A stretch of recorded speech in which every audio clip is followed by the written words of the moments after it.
Hello friends, welcome to study with Kashi. Friends, आज की video में हम क्लास 12 केमिस्ट्री के अनसोल्ड पेपर 2025 के पेपर कोड 347 केसी के सेट नंबर 3 को देखने वाले हैं।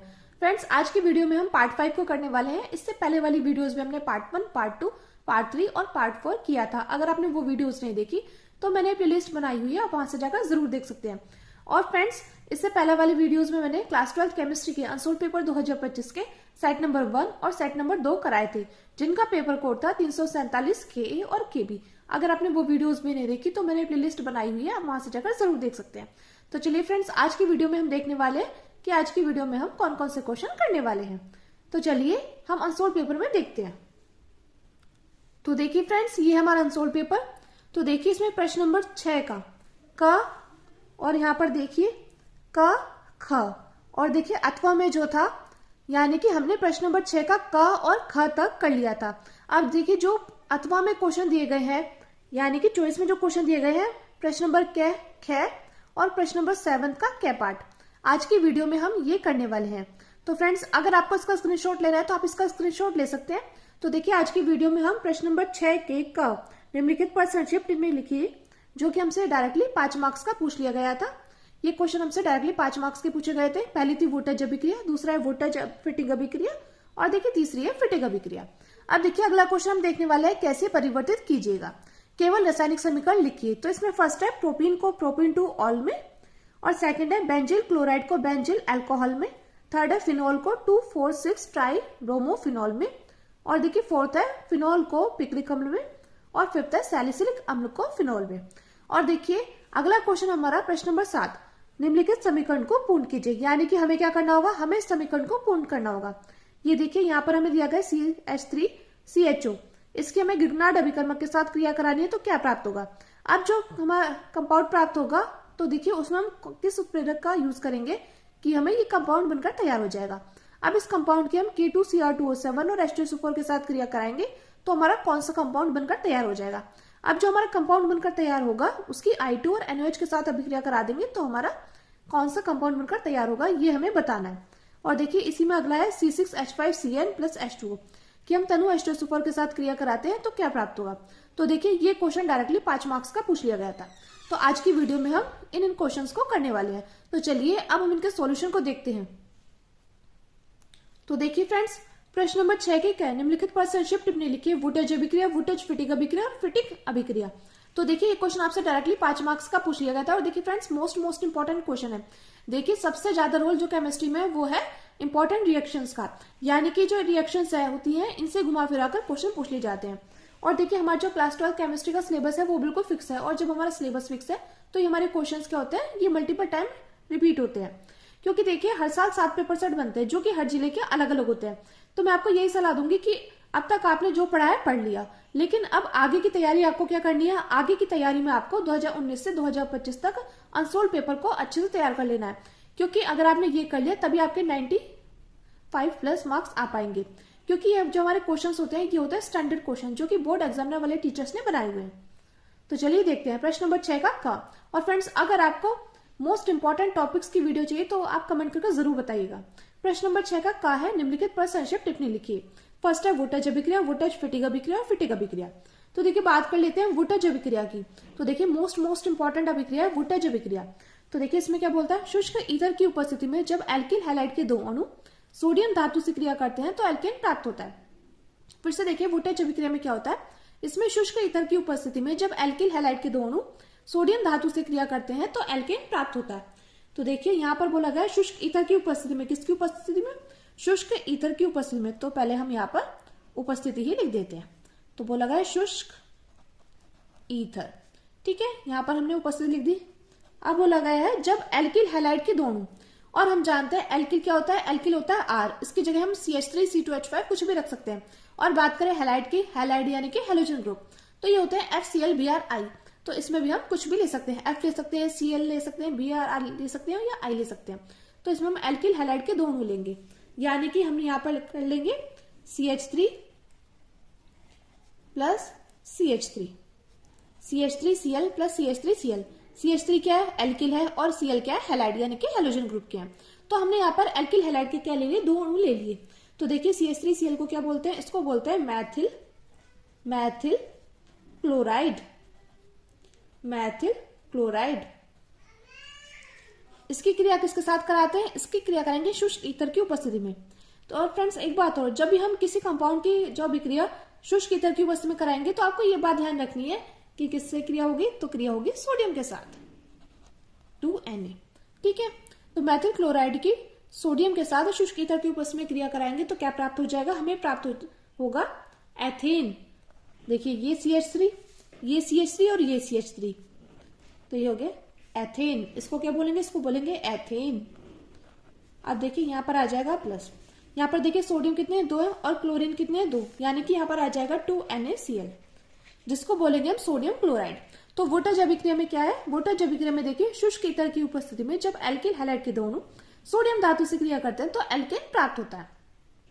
और देखिए फ्रेंड्स मोस्ट इंपॉर्टेंट अभिक्रिया है, क्योंकि देखिए हर साल रिपीट होती है। अब देखते हैं वोल्टेज फिटिंग अभिक्रिया क्या है। अभी हमने वोल्टेज अभिक्रिया देखी थी, उसमें हमारे क्या बनकर तैयार हो रहा था? एथेन, यानी कि एल्केन बनकर तैयार हो रहा था। लेकिन देखिए अब देखते हैं वोल्टेज फिटिंग अभिक्रिया। तो इसमें क्या होता है? इसमें देखिए शुष्क ईथर की उपस्थिति में जब एक अणु एल्किल हैलाइड, एल्किल यानी कि आर की जगह क्या हो सकते हैं? CH3C2H5 और हैलाइड FClBrI, और एक अणु एरिल यानी कि जो बेंजीन रिंग, एरिल क्या होता है? एरिल होता है बेंजीन रिंग, तो बेंजीन रिंग पर हैलाइड यानी कि बेंजीन रिंग पर F भी हो सकता है, Cl भी हो सकता है, R भी, FClBrI कुछ भी हो सकता है। इस क्रिया सोडियम धातु से कराने पर एल्किल एरिन यानी कि टालुइन बनकर तैयार हो जाता है। और फ्रेंड्स डायरेक्टली आपसे ये क्वेश्चन पूछ लिया जा सकता है कि टालुइन कैसे प्राप्त होगा? तो आपको पता होना चाहिए जब एल्किल हैलाइड का एक अणु और एक अणु एरिल हैलाइड का सोडियम धातु के साथ शुष्क ईथर की उपस्थिति में क्रिया कराएंगे तो हमारा टालुइन बनकर तैयार हो जाएगा। तो हम यहाँ पर क्या करेंगे? हम यहाँ पर करेंगे एल्किल हैलाइड की, यानी कि CH3Cl, तो इसको बोलेंगे मैथिल क्लोराइड। और बोला गया है एक अणु किसका? एरिल हैलाइड का, यानी कि बेंजीन रिंग पर, ये हो गई बेंजीन रिंग पर Cl। इसको क्या बोलेंगे? इसको बोलेंगे हम क्लोरोबेंजीन। क्या बोलेंगे इसको फ्रेंड्स? इसको बोलेंगे क्लोरोबेंजीन।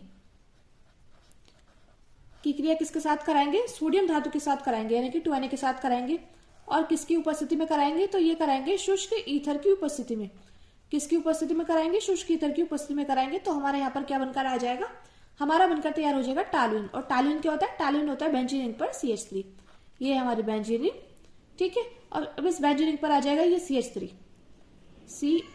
तो ये हमारा क्या बनकर आ गया? ये हमारा बनकर आ गया एल्किल एरिन, जिसको हम टालुइन बोलते हैं, टालुइन। और हमारा क्या बनकर आ जाएगा? अब देखिए 2Na, और यहाँ पर क्लोरीन कितनी है? क्लोरीन 2 है। हमने यहाँ पर सोडियम के 2 अणु इसलिए लिए क्योंकि क्लोरीन 2 बच रही थी, तो ये इसके साथ चला जाएगा, तो हो जाएगा 2NaCl, यानी कि सोडियम क्लोराइड।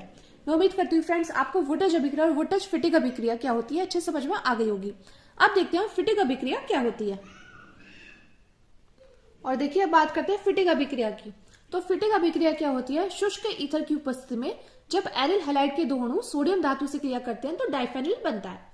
तो देखिए शुष्क ईथर की उपस्थिति में जब एरिल हैलाइड के 2 अणु सोडियम धातु के साथ क्रिया करेंगे तो क्या प्राप्त हो जाएगा? ये प्राप्त हो जाएगा हमारा डाइफेनिल, यानी कि 2 बेंजीन। तो हम यहाँ पर लेंगे एरिल हैलाइड के 2 अणु, तो देखिए ये रही बेंजीन, इस पर Cl, और ये रही बेंजीन, इस पर भी Cl। तो ये क्या है? ये हमारा क्लोरोबेंजीन है। क्या है ये? यहाँ पर हमने क्लोरोबेंजीन के दोनों ले लिए, क्लोरोबेंजीन। इसकी हम किसके साथ क्रिया कराएंगे? इसकी हम सोडियम धातु के साथ क्रिया कराएंगे। और किसकी उपस्थिति में कराएंगे? तो इसकी क्रिया कराएंगे हम शुष्क ईथर की उपस्थिति में, शुष्क ईथर की उपस्थिति में। तो हमारे यहाँ पर क्या बनकर आ जाएगा? हमारा बनकर आ जाएगा डाइफेनिल, यानी कि 2 लेटी हुई बेंजीन रिंग। तो ये क्या है? ये हमारा है डाइफेनिल। और हमारा क्या बनकर आ जाएगा?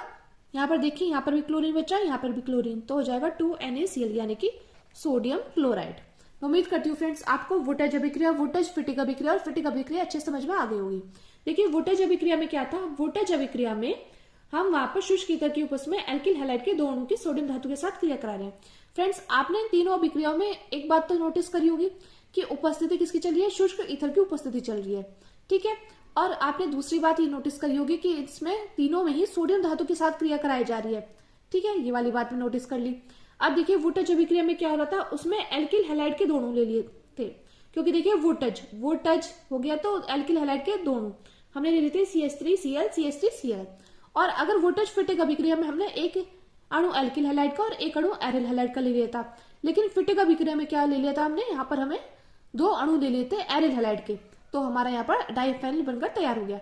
तो फ्रेंड्स इस प्रकार आप अपनी कॉपी में नोट डाउन कर लेना जो बात मैंने आपको बोलकर बताई है, क्योंकि इससे ही आपको याद हो जाएगी, यानी कि एक से आपको तीनों अभिक्रिया याद हो जाएगी कि उपस्थिति शुष्क ईथर की उपस्थिति और किससे क्रिया, सोडियम धातु के साथ क्रिया, और एक में तो वोल्टेज अभिक्रिया में तो हमारा एल्किल हैलाइड के दोनों ले रहे थे हम, और वोल्टेज फिटिंग में हम एक एरिल का एक एल्किल हैलाइड का अणु ले रहे थे, और हम फिटिंग अभिक्रिया में क्या कर रहे थे, दो हम क्या ले रहे थे, एरिल हैलाइड के दोनों ले रहे थे। उम्मीद करती हूँ फ्रेंड्स आपके दिमाग में बिल्कुल सेट हो गई होगी। अब देखते हैं हमारा अगला क्वेश्चन। तो देखिए फ्रेंड्स अगला क्वेश्चन हमारा कैसे परिवर्तित करेंगे, केवल रासायनिक समीकरण लिखे, यानी कि हमें सिर्फ यहाँ पर रासायनिक समीकरण लिखनी है।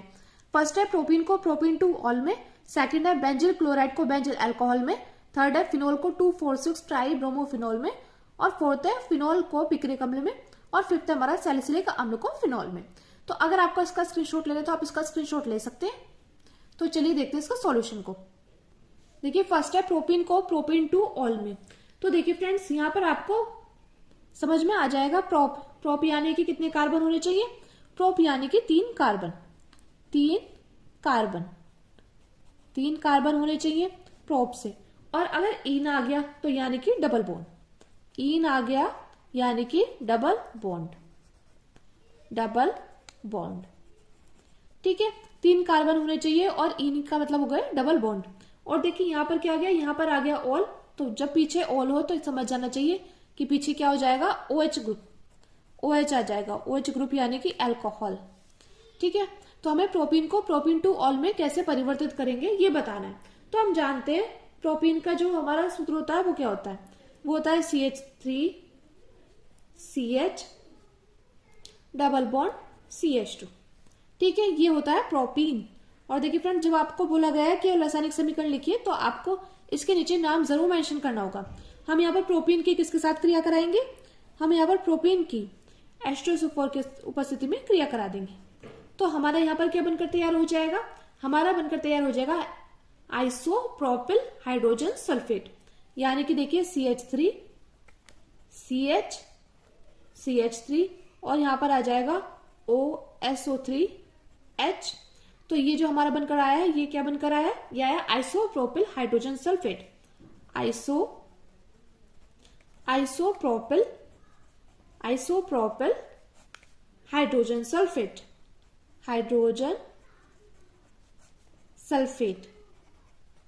और हमारा क्या बनकर आ जाएगा, अब देखिए हमने यहाँ पर प्रोपीन की H2SO4 की उपस्थिति में क्रिया कराई तो क्या बनकर आ गया, आइसोप्रोपिल हाइड्रोजन सल्फेट। अब इस आइसोप्रोपिल हाइड्रोजन सल्फेट की हम यहाँ पर क्या कर देंगे, हम यहाँ पर इसका जल अपघटन कर देंगे। क्या करेंगे, इसका हम जल अपघटन कर देंगे। तो हमारा यहाँ पर क्या बनकर आ जाएगा, हमारा बनकर आ जाएगा प्रोपेन 2 ऑल। क्या बनकर आ जाएगा फ्रेंड्स, प्रोपेन 2 ऑल। तो देखिए CH3CH, देखिए बोला गया था ना प्रोपेन 2 ऑल, यानी कि 2 पे क्या आना चाहिए, OH आना चाहिए, CH3। तो ये क्या बन गया, CH3CH OH, और ये जो H2SO4 है ये यहां पर आ जाएगा। तो ये जो कंपाउंड बनकर आया ये क्या बनकर आया, ये बनकर आया प्रोपेन बोल दीजिए, प्रोपेन 2 ऑल। तो हमारा प्रोपीन से प्रोपेन 2 ऑल हमने कैसे परिवर्तित किया था, हम जानते हैं प्रोप में 3 कार्बन होने चाहिए और ईन आ गया तो यानी कि डबल बॉन्ड। तो देखिए प्रोपीन का फॉर्मूला क्या होता है, यानी कि रासायनिक सूत्र CH3 single bond CH double bond CH2। इसकी हमने H2SO4 की उपस्थिति में क्रिया कराई तो हमारा क्या बनकर आ गया था, CH3 single bond CH3 single bond CH3 और यहाँ पर OSO3H। ये हमारा आइसोप्रोपिल हाइड्रोजन सल्फेट बनकर आ गया था। अब इसका हमने जल अपघटन करा दिया तो हमारा बनकर आया प्रोपेन 2 ऑल और हमारा सल्फ्यूरिक अम्ल बनकर आ गया। अब देखिए फ्रेंड्स हमारा अगला क्वेश्चन है, बेंजिल क्लोराइड को बेंजिल अल्कोहल में कैसे परिवर्तित करेंगे। तो देखिए बेंजिल क्लोराइड हम जानते हैं बेंजीन रिंग पर CH2L CH2Cl, बेंजीन रिंग पर, यह है हमारी बेंजीन रिंग, इस पर CH2Cl। तो इसको क्या बोलते हैं, इसको बोलते हैं benzyl chloride, benzyl chloride. Benzyl chloride की किसके साथ क्रिया कराएंगे, जो हमारा बेंजिल अल्कोहल बनकर आ जाएगा तो हम यहाँ पर कराएंगे NaOH के साथ, NaOH के साथ क्रिया करा देंगे तो क्या प्राप्त हो जाएगा, हमारा प्राप्त हो जाएगा बेंजिल अल्कोहल। यानी कि बेंजीन रिंग पर, ये रही बेंजीन रिंग और इस पर CH2 और OH, तो ये हमारा क्या है, ये है हमारा बेंजिल अल्कोहल, बेंजिल अल्कोहल। और हमारा क्या बनकर आ जाएगा, तो यहाँ पर देखिए CH2 OH यहाँ पर आ गए, यानी कि ये बचा NaCl, यानी कि सोडियम क्लोराइड। तो हमने यहाँ पर बेंजिल क्लोराइड को बेंजिल अल्कोहल में कैसे परिवर्तित किया है, हमने बेंजिल क्लोराइड की NaOH के साथ यानी कि सोडियम हाइड्रोक्साइड के साथ क्रिया करा दी, तो हमारा क्या बनकर आ गया, हमारा बनकर आ गया बेंजिल अल्कोहल और सोडियम क्लोराइड। अब देखिए फ्रेंड्स, अगला है फिनोल को 2,4,6 ट्राइब्रोमोफिनोल में कैसे परिवर्तित करेंगे। तो हम यहाँ पर फिनोल को 2,4,6 ट्राइब्रोमोफिनोल में कैसे परिवर्तित करेंगे, तो देखिए यहाँ पर क्या आ रहा है, ट्राई यानी कि 3 और ब्रोमो यानी कि Br, तो यानी कि हमें यहाँ पर समझ जाना चाहिए कि जो हमें ब्रोमीन लेने हैं, कितने लेने हैं, वो लेने हैं 3 ब्रोमीन। तो देखिए फिनोल और हम जानते हैं फिनोल का जो सूत्र होता है वो क्या होता है, वो होता है बेंजीन रिंग पर OH। इसको क्या बोलते हैं, इसको बोलते हैं फिनोल। तो यहाँ पर देखिए इसको क्या बोलते हैं, इसको बोलेंगे फिनोल। फिनोल की हम किसके साथ क्रिया करा देंगे, हम यहाँ पर लेंगे ब्रोमीन के 3 अणु। तो जब हम यहाँ पर इसके साथ क्रिया कराएंगे तो यहाँ क्या बनकर आ जाएगा, हमारा यहाँ पर बनकर आ जाएगा बेंजीन रिंग और यहाँ पर OH। और देखिए यहाँ पर बोला गया ना 2,4,6 ट्राइब्रोमोफिनोल, यानी कि Br2 यहाँ पर, सॉरी Br यहाँ पर और एक Br यहाँ पर, क्योंकि देखिए 2 3 4 पे आ गया, 5 6 और आ जाएगा 6 पे। तो ये हमारा क्या बनकर आ गया, इसको बोलेंगे 2,4,6 ट्राइब्रोमोफिनोल। क्या बनकर आ गया फ्रेंड्स, ये हमारा बनकर आया है 2,4,6 ट्राइब्रोमोफिनोल। और हमारा क्या बनकर आ जाएगा, तो देखिए यहाँ पर क्या है, यहाँ पर कितने Br बच रहे हैं, यहाँ पर बच रहे हैं 3 Br।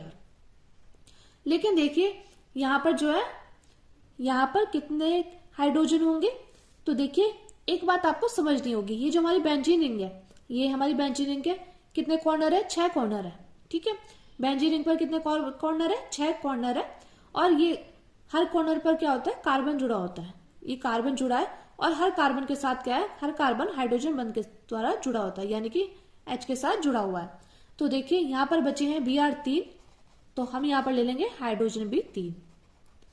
तो फ्रेंड्स मैं उम्मीद करती हूँ आपको अच्छे समझ में आ गया होगा। और देखिए अगर आपको वो अच्छे से समझ में नहीं आया तो यानी कि आप समझ लीजिए, जब यहाँ पर कार्बन तो है ही, यहाँ पर भी Br था, यहाँ पर भी Br था, यहाँ पर भी Br, इसकी जगह यहाँ पर भी H था, यहाँ पर भी H और यहाँ पर भी H, क्योंकि हर कॉर्नर पर क्या है, कार्बन है और कार्बन के साथ हाइड्रोजन जुड़ा हुआ है। तो देखिए इस हाइड्रोजन की जगह क्या आ गया, यहाँ पर Br आ गया, यहाँ Br और यहाँ Br, तो इसलिए ये 3H यहाँ पर आ गया, तो हो गया 3HBr। मैं उम्मीद करती हूँ फ्रेंड्स आपको अच्छे समझ में आया होगा। तो फ्रेंड्स देखिए मैं आपको बिल्कुल स्टेप टू स्टेप समझा रही हूँ, और अगर आपको अब भी इसमें कुछ समझ नहीं आया तो आप कमेंट करके पूछ सकते हैं। अब देखिए फ्रेंड्स अगला है फिनोल को पिक्रिक अम्ल में कैसे परिवर्तित करेंगे। तो फिनोल क्या होता है, फिनोल होता है हमारा बेंजीन रिंग पर OH, ये है फिनोल, बेंजीन रिंग पर OH को बोलेंगे फिनोल, ये है फिनोल। फिनोल की क्रिया किसके साथ करा देंगे, तो ये करा देंगे हम HNO3 के साथ, सांद्र HNO3 के साथ, सांद्र नाइट्रिक अम्ल के साथ। और किसकी उपस्थिति में कराएंगे, तो ये कराएंगे हम सांद्र H2SO4 की उपस्थिति में। किसकी उपस्थिति में कराएंगे फ्रेंड्स, ये कराएंगे हम सांद्र H2SO4 की उपस्थिति में। तो हमारे यहाँ पर क्या बनकर आ जाएगा, हमारा बनकर आ जाएगा पिक्रिक अम्ल, यानी कि 2,4,6 ट्राइनाइट्रोफिनॉल, 2,4,6 ट्राइनाइट्रोफिनॉल, ये हमारी बेंजीन रिंग। और इस पर OH आना स्वाभाविक है क्योंकि यहाँ पर OH था। अब हमें यहाँ पर भी NO2, यहाँ पर भी NO2 चाहिए और यहाँ पर भी NO2, ठीक है। तो ये हमारा क्या बनकर आया है, ये आया है 2,4,6 ट्राइनाइट्रोफिनॉल, 2,4,6 ट्राइनाइट्रोफिनॉल। और फ्रेंड्स एक बात और, यहाँ तो आपसे पूछा गया है कि पिक्रिक अम्ल कैसे बनेगा, और देखिए डायरेक्टली आपसे ये भी पूछ सकता है कि 2,4,6 ट्राइनाइट्रोफिनॉल कैसे प्राप्त होगा। तो आपको इसके दोनों नाम अच्छे से पता होने चाहिए। या तो 2,4,6 ट्राइनाइट्रोफिनॉल या पिक्रिक अम्ल। तो देखिए और हमारा क्या बनकर तैयार हो जाएगा, और हमारा जल बनकर तैयार हो जाएगा। मैं उम्मीद करती हूँ फ्रेंड्स आपको अच्छे समझ में आ गया होगा कि फिनॉल को पिक्रिक अम्ल में कैसे परिवर्तित करेंगे। अब देखिए हमारा अगला है सैलिसिलिक अम्ल को फिनॉल में कैसे परिवर्तित करेंगे। तो देखिए सैलिसिलिक अम्ल क्या होता है, सैलिसिलिक अम्ल होता है हमारा बेंजीन रिंग। ये हो गई हमारी बेंजीन रिंग, ठीक है। बेंजीन रिंग पर यहाँ पर OH और यहाँ पर COOH, तो ये हमारा क्या हो गया, ये हो गया सैलिसिलिक अम्ल। क्या हो गया फ्रेंड्स, ये हो गया सैलिसिलिक अम्ल। तो हम यहाँ सैलिसिलिक अम्ल की किसके साथ क्रिया करेंगे, कैसे परिवर्तित करेंगे फिनॉल में। तो हम यहाँ सैलिसिलिक अम्ल की सोडियम हाइड्रोक्साइड यानी कि NaOH के साथ क्रिया करा देंगे, और किसकी उपस्थिति में कराएंगे, कैल्शियम ऑक्साइड CaO की उपस्थिति में। ये क्या है, ये है कैल्शियम ऑक्साइड। तो जिन बच्चों को नहीं पता CO क्या होता है, ये होता है कैल्शियम ऑक्साइड के साथ क्रिया करा देंगे। तो हमारे यहाँ पर क्या बनकर आ जाएगा, हमारा बनकर आ जाएगा यहाँ पर फिनॉल, यानी कि बेंजीन रिंग पर OH, इसको बोलेंगे फिनॉल। और हमारा क्या बनकर आ जाएगा, हमारा यहाँ पर बनकर आ जाएगा NaHCO3। क्या बनकर आ जाएगा फ्रेंड, यहाँ पर बनकर आ जाएगा NaHCO3। तो सैलिसिलिक अम्ल को फिनॉल में कैसे परिवर्तित करेंगे, यहाँ पर हम सैलिसिलिक अम्ल की NaOH के साथ क्रिया कराएंगे कैल्शियम ऑक्साइड की उपस्थिति में। तो यहाँ बनकर आ जाएगा फिनॉल और NaHCO3 बनकर आ जाएगा। अब देखिए फ्रेंड्स हमारा अगला क्वेश्चन है। तो देखिए हमारा क्वेश्चन है ये प्रश्न नंबर 7 का क्या पार्ट, निम्नलिखित समीकरण को पूर्ण कीजिए। तो हमें ये समीकरण दी गई है, हमें इसको पूर्ण करना है यानी कि इसको पूरा करना है, और ये क्वेश्चन हमसे डायरेक्टली 5 मार्क्स का पूछ लिया गया था। तो देखिए यहाँ पर बोला गया है CH3CHO की हम CH3MgBr के साथ क्रिया कराएंगे, यानी कि गिग्नार्ड अभिकर्मक के साथ क्रिया कराएंगे। और CH3CHO क्या होता है, ये होता है एसिटैल्डिहाइड। क्या होता है फ्रेंड्स, ये होता है एसिटैल्डिहाइड। तो देखिए सबसे पहले हम क्या करेंगे, इसके साथ क्रिया कराएंगे, और जो हमारा कंपाउंड बनकर तैयार होगा उसकी हम कौन से उत्पाद के साथ क्रिया कराएंगे, जो हमारा ये बनकर तैयार हो। और ये क्या है, ये हमारा आइसोप्रोपिल अल्कोहल। तो चलिए देखते हैं, स्टेप टू स्टेप करेंगे हम। यहाँ पर देखिए हमें दिया गया था CH3CHO, तो इसको हम चाहे तो इसको ऐसे भी सकते हैं CH3CH डबल बॉन्ड O। इसको क्या बोलेंगे, इसको बोलेंगे हम एसिटैल्डिहाइड। क्या बोलेंगे फ्रेंड्स, इसको बोलेंगे एसिटैल्डिहाइड। तो हम एसिटैल्डिहाइड की किसके साथ क्रिया कराएंगे, हम कराएंगे यहाँ गिग्नार्ड अभिकर्मक के साथ क्रिया, यानी कि CH3MgBr के साथ क्रिया। इसको क्या बोलते हैं, इसको बोलते हैं गिग्नार्ड अभिकर्मक। गिग्नार्ड अभिकर्मक के साथ हम क्रिया कराएंगे, तो हमारा यहाँ पर क्या कंपाउंड बनकर तैयार हो जाएगा। तो हमारा यहाँ पर एक मध्यवर्ती उत्पाद बनकर तैयार हो जाएगा। तो देखिए ये है CH3 ऐसा कैसे आ जाएगा, और ये C हमारा ऐसा कैसे आ जाएगा। अब यहाँ पर जो ये CH3 ये यहाँ पे आ जाएगा, और देखिए ये जो बच रहा है ना OMgBr, ये आ जाएगा हमारा ऊपर OMgBr, और यहाँ पर ये H ऐसा का ऐसे। तो इसको हम क्या बोलेंगे, इसको हम बोलेंगे ये एक मध्यवर्ती उत्पाद है। क्या है फ्रेंड्स, ये हमारा एक मध्यवर्ती उत्पाद है, ठीक है। ये हमारा एक मध्यवर्ती उत्पाद है। अब इसकी क्रिया हम क्या कराएंगे, इसका हम जल अपघटन करा देंगे, क्योंकि यहाँ पर देखिए ये क्या है हमारा, ये हमारा एक कंपाउंड क्या बनकर तैयार हुआ, ये हमारा एक कंपाउंड बनकर तैयार हुआ है। मैं यहाँ पर नाम लिखती जा रही हूँ जिससे आपको आसानी रहे। तो एक कंपाउंड क्या था, ये था, ये हमारा एक मध्यवर्ती उत्पाद बनकर तैयार हुआ है। अब दूसरा कंपाउंड हमसे पूछा गया था B, यानी कि इस मध्यवर्ती उत्पाद की किसके साथ क्रिया करें कि हमारा ये बनकर आ जाए, यानी कि आइसोप्रोपिल अल्कोहल बनकर आ जाए। तो यहाँ पर देखिए यहाँ पर B, यानी कि हमारा ये B क्या हो जाएगा, तो B हो जाएगा हमारा H2O। क्या हो जाएगा, H2O। तो यही हमें AB बताना था, हमें मध्यवर्ती उत्पाद का जल अपघटन कराना है, यानी कि H2O के साथ क्रिया करानी है। तो क्या प्राप्त हो रहा था, ये प्राप्त हो रहा था हमारा CH3CH3CHOH। तो देखिए यहां पर आ जाएगा, इसको हम कुछ इस प्रकार भी लिख सकते हैं CH3COH H और CH3। तो इसको क्या बोलते हैं, इसको बोलते हैं हम आइसोप्रोपिल अल्कोहल। आइसोप्रोपिल